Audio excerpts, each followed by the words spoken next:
à la Cantorade. Venez avec nous sur Radio Laser prendre de la hauteur et du recul sur les interrogations multiples que nous et vous nous posons toutes et tous. Critiquons, proposons, réfléchissons dans l'humour et le respect. Explorez pendant un mois, chaque semaine, un sujet pertinent avec toujours un invité expert.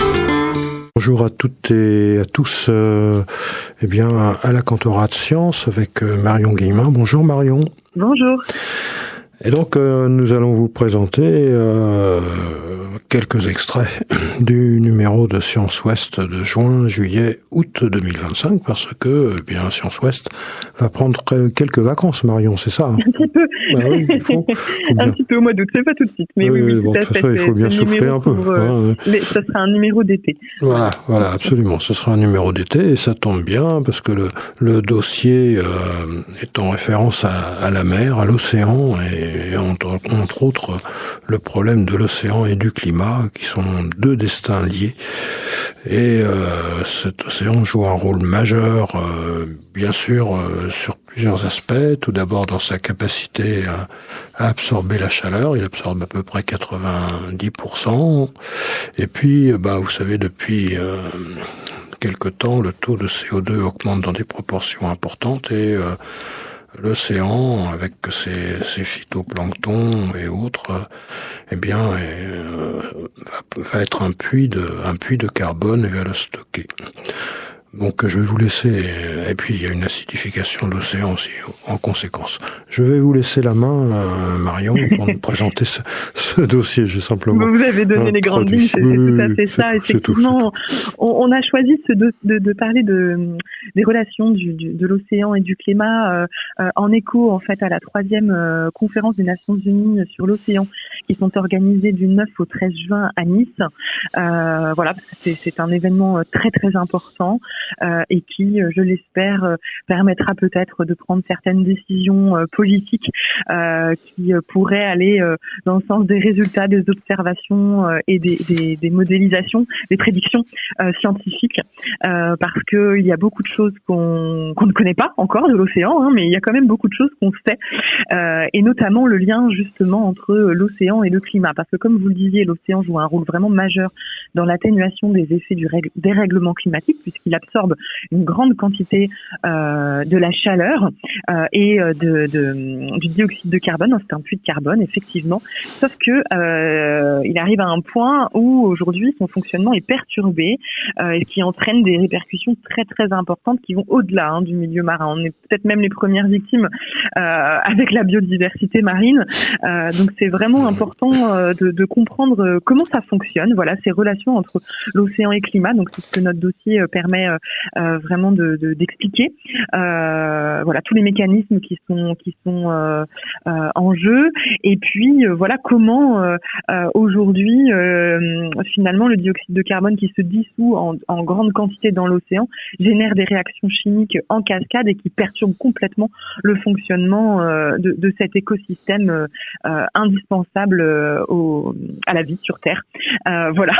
On aborde bien sûr le rôle du phytoplancton, on explique la circulation océanique parce qu'on parle souvent de l'AMOC qui est un ensemble de courants qui jouent un rôle vraiment important dans la répartition de la chaleur et le stockage du CO2. Donc on a expliqué ce que c'était. On a une petite carte aussi scientifique qui permet d'expliquer cet ensemble de courants et comment il est affecté aujourd'hui, ce que l'on comprend, ce que l'on ne comprend pas encore tout à fait. Et puis évidemment, quelles sont les conséquences drastiques de cette acidification et du réchauffement des eaux, qui sont vraiment liées aux émissions de CO2. Alors ce qu'il faut retenir, je vous invite bien sûr à lire le dossier. Ce qu'il faut retenir, c'est que les conséquences sont très importantes tant dans le réchauffement que l'acidification, mais c'est aussi pour cela que l'eau monte. On parle beaucoup de l'impact sur les habitations du littoral, et les répercussions, elles ont déjà commencé. Les submersions sont déjà de plus en plus fréquentes et à des plus grandes magnitudes. Et ça, c'est une des premières conséquences du changement climatique. Les conséquences sont déjà là. Et ce qu'il faut garder vraiment en tête, c'est que la cause, c'est nos émissions de gaz à effet de serre. Vraiment, il n'y a pas 50 problèmes. C'est celle-ci. Ce sont les conséquences qui sont très. La liste est très très longue, mais il faut diminuer les émissions. On ne cesse de le répéter et c'est très très important de continuer de le répéter et qu'il y ait des efforts. C'est pour ça que je commençais à parler de décisions peut-être politiques. Parce qu'il faut aussi qu'on puisse être accompagné dans ces changements de mode de vie et de consommation. Mais c'est vraiment la grande cause. Je me permettrai de citer Anne-Marie Tréguier qui nous a dit que nous, humains, sommes les grands régulateurs ou dérégulateurs du climat. C'est à nous de nous sauver, pas à l'océan. Et j'aimerais vraiment qu'on médite toute cette phrase. Cette citation. Voilà.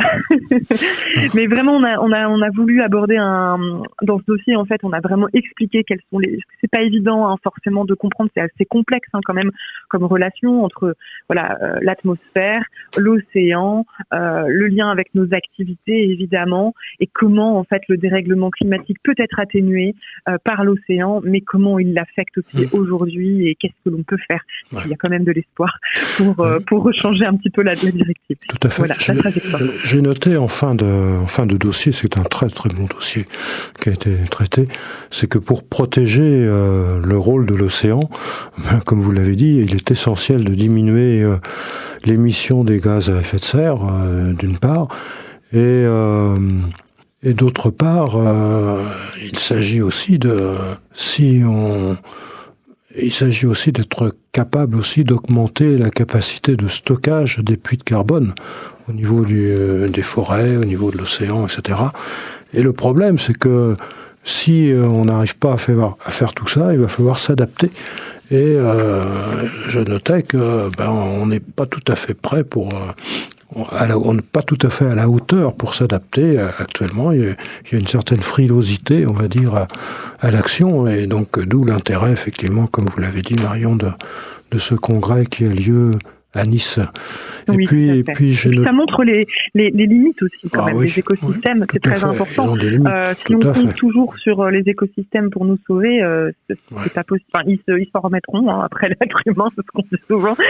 Mais voilà, c'est pour ça que cette phrase d'Anne-Marie Tréguier me paraît importante. En fait, c'est nous sauver nous-mêmes. Et il est important de pouvoir comprendre justement les mécanismes, le fonctionnement, pour pouvoir comprendre comment nous devons agir. Voilà, c'est pas le tout de donner des grandes phrases, et c'est important de comprendre ce que la science peut nous apporter comme connaissance. De plus, on avait comme objectif une augmentation de température de 1,5 degré. Maintenant, on parle de 3 degrés Celsius au niveau mondial et peut-être de 4 degrés en France. Et tout ça, c'est assez inquiétant. Tout à fait. C'est vrai que je n'ai pas donné de chiffres, mais c'est assez frappant, et même la quantité, l'augmentation de l'acidification aussi. Enfin, vraiment, les chiffres sont assez ahurissants, et les scénarios sont très pessimistes. On ne change rien. Et je note à la fin aussi également où on parle des climato-sceptiques, à savoir que aux USA, par exemple, on a licencié des gens au niveau de la National Oceanic Atmospheric Association, et on a coupé les budgets, on a interdit à des chercheurs américains, dans ce domaine en tout cas, de communiquer. Et je citerai simplement moi aussi ce qu'a dit Fabrice Pernet, chargé de recherche à l'Ifremer. Il disait qu'il faut protéger l'océan, mais c'est l'espèce humaine qu'il faut protéger. Oui. Et nous ne pouvons plus agir comme si nous étions extérieurs au monde dans lequel nous vivons. On y est, on est présent dans ce monde. Faut pas l'oublier. Et donc, je me suis permis d'en rajouter un petit peu, Marion. Vous avez fait un très très bon exposé. C'est un dossier très dense, il y a beaucoup de choses à dire, effectivement. Très très beau dossier, vous pouvez bien le lire pendant l'été et y réfléchir. Ok, on passe à la suite, peut-être, Marion, maintenant. Oui. Donc la suite, ça va être donc sur peut-être bientôt un nouveau vaccin contre le cancer, un vaccin à titre curatif qui agirait pour la mobilisation des lymphocytes TCD8 et TCD4, mais enfin, c'est à vous de continuer, s'il vous plaît. Oui, alors je ne vais pas rentrer dans le détail parce que c'est beaucoup mieux expliqué dans l'article. Mon collègue a très bien expliqué la réaction immunitaire. Effectivement, on a mis a consacré un article sur une actualité d'une équipe nantaise. Voilà, c'est une équipe qui travaille sur un vaccin antitumoral. Aujourd'hui, il y a eu plusieurs tests sur des animaux qui semblent prometteurs. Ils sont encore en train de peaufiner, on va dire, leur procédé innovant. Mais effectivement, ils élaborent un vaccin curatif qui permettrait de remobiliser en masse des lymphocytes qui sont impliqués dans la réaction immunitaire, mais pour lutter vraiment contre une tumeur vraiment identifiée. L'idée, c'est vraiment de pouvoir contenir des cibles caractéristiques d'une tumeur. Donc là, ils travaillent sur le mélanome, mais il nous explique que si le procédé fonctionne, il pourrait être envisagé pour soigner d'autres cancers. Et l'intérêt, ça serait vraiment que les lymphocytes reconnaissent le mélanome pour libérer vraiment leurs molécules qu'en rencontrant ce type de tumeur. Donc c'est assez intéressant et voilà, et ça c'est très prometteur. Donc c'est une équipe à Nantes qui travaille sur ce projet et nous avons rencontré la doctorante vraiment chargée du projet qui nous explique très très bien le rôle de ces lymphocytes, parce que voilà, c'est important de comprendre. Là, je rentre pas dans leur nom spécifique, mais vraiment c'est intéressant et ça donne beaucoup d'espoir aussi pour ces maladies qui touchent beaucoup de monde. Alors les recherches se font sur la souris pour l'instant, et l'idée c'est de pouvoir d'ici quelques années, 3, 4, 5 ans, on ne sait pas. Oui, il nous explique que voilà, pour l'instant les résultats sont prometteurs et pourraient conduire à des essais cliniques d'ici 5 ans. Voilà, si tout va bien. Ouais. Voilà, beaucoup d'espoir en tout cas. Un très bel article aussi. Maintenant, on aborde les jeunes qui s'intéressent à découvrir, et notamment par rapport à l'eau. Et ils font ça au niveau de la Durance. Ils ont déjà commencé au mois de février en faisant des prélèvements. Enfin, vous allez nous expliquer ça, Marion. Oui, alors c'est un projet d'une dizaine de jeunes qui vont vraiment vivre une expérience assez peu commune. Au mois d'août, donc du 9 au 24, ils vont descendre la Durance dans les Hautes-Alpes jusqu'à la mer en Camargue, le tout à bord de canoës et ponctué de bivouacs dans la nature. Ouais, sympa, ça fait vraiment rêver. Sympa. Et effectivement, c'est un projet qui s'est organisé en 2 volets parce que début février, ils sont déjà allés faire des prélèvements d'échantillons. Enfin, en fait, ils ont prélevé des échantillons sous la surface gelée d'un lac à 2500 mètres d'altitude, entre des montagnes enneigées et un lac gelé, pour observer ces prélèvements au microscope. Et c'est intéressant parce que les jeunes nous racontent qu'ils ont observé du microplastique en fait dans leurs océans, dans une zone qui est tellement reculée qu'on s'y attend pas du tout. Donc ils nous ont fait ce retour d'expérience et là ils vont vivre vraiment un laboratoire éphémère pendant ce mois d'août pour pouvoir aller vraiment examiner la qualité de l'eau, du glacier à la mer et continuer d'observer vraiment ces écosystèmes. Et ils vont être accompagnés d'une doctorante notamment qui va vraiment leur présenter ce que le paysage dit de la santé de l'eau. Donc c'est très intéressant et je trouve que c'est un projet assez atypique. Très beau projet, oui. Et voilà, qui laisse la place à la découverte, comme l'explique le chargé de projet. Peut-être que la doctorante en question nous fera un retour sur ce qu'ont vécu les élèves, enfin les jeunes, et finalement si ça a eu des conséquences sur leurs engagements futurs aussi. Peut-être oui, effectivement. Ça pourrait être intéressant, tout à fait. Voilà, donc encore un très bel article. Il y en a bien d'autres encore dans Science Ouest. Et puis la question de science, eh bien, écoutez, il faut aller la voir. C'est Michel Cabaret qui a rédigé ça. Comment construire un beau château de sable ? Eh bien, ça va être 2 saisons en quelque sorte sur les plages en France et ailleurs. Un autre livre aussi à signaler sur l'océan. Ça concerne préserver l'avenir de l'humanité, c'est le sous-titre en tout cas, l'océan préserver l'avenir de l'humanité, par Sabine Roux de Bézieux et Philippe Valette-Talandier. C'est en 2025 que c'est sorti, tout récent. Et puis une belle carte blanche également vers moins de pesticides. On parlait du plastique, mais on parle aussi beaucoup du pesticide, par Marc-André Sellos, qui est professeur au Muséum d'histoire naturelle à Paris. C'est ça. Est-ce que vous auriez quelque chose d'autre à rajouter, Marion? Écoutez, je vous invite vraiment à découvrir ce numéro qui vous indique différents rendez-vous aussi pour la période estivale avec les sciences, des articles qui vous emmèneront sur le terrain, voilà, à la rencontre de la biodiversité, mais pas que. Et puis j'ai envie de vous dire, on se retrouve en septembre. Avec plaisir. Voilà. Non, vraiment, je vous invite à découvrir quand même ce dossier sur l'océan, parce que je sais que c'est un sujet qui parfois on se dit encore le climat, mais il faut vraiment pouvoir comprendre. Et je trouve que les scientifiques en Bretagne ont vraiment beaucoup de choses à nous dire, parce que c'est une thématique bien sûr qui est très étudiée. Et finalement, on apprend vraiment beaucoup de choses. Et c'est important. Et voilà, j'espère que ça vous plaira et que ça vous rendra encore plus curieux de science. Toujours rester curieux, toujours. Voilà, tout à fait. Merci beaucoup Bernard, en tout cas. Avec grand plaisir.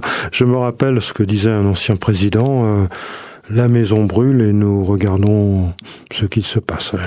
Et donc c'est un peu la conclusion aussi d'ailleurs du dossier. Peut-être qu'il va falloir se remuer, comme on dit, pour agir et de prendre conscience. En tous les cas, grâce à ce dossier et à d'autres, le livre aussi est intéressant sur l'océan, là, que j'ai pas lu d'ailleurs, mais enfin simplement en voyant le contenu. Donc, je pense qu'il y a une bonne réflexion à mener cet été pour essayer de protéger l'homme. En protégeant la nature, on protège l'homme aussi. Et on l'aime bien, notre nature, alors il faut aussi la protéger. C'est important. Merci beaucoup, Marion. Merci à vous et à bientôt. Je vous souhaite un bon été. On se retrouve au début septembre, bien sûr. Avec plaisir. En tous les cas, au revoir à toutes et à tous et passez un très très très bel été. Prenez soin de vous et restez curieux toujours. Et Science Ouest vous le permet.